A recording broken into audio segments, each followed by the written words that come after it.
யாரோ அந்த பக்கம் போலீஸ் பிடிக்கிறாங்க, போவாதீங்க. நம்ம தான் ஹெல்மெட் போட்டிருக்கோமே. ஹே வண்டியை நிப்பாட்டுடா. எதுக்கு சார் நான் ஹெல்மெட் போட்டிருக்கேன், பொறுமையா தானே வந்தேன். என்னடா ஓவரா பேசுற? 500 ரூபாய் பைன் கட்டு, இல்லனா வண்டிய வந்து ஸ்டேஷன்ல எடுத்துக்கோ.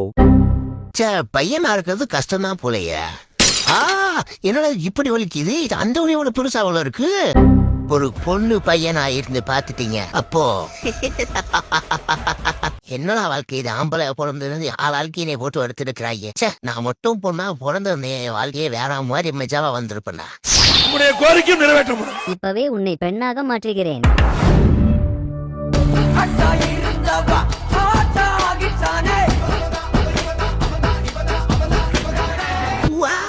அந்த ஆளு சொன்ன மாதிரி நான் பொம்பளைய மாறிட்டேன். இப்ப வெளியில போறேன். ஆனா அதுக்கு முன்னாடி முக்கியமான ஒரு வேலைக்கு எனக்கு ஆசை இருந்தது.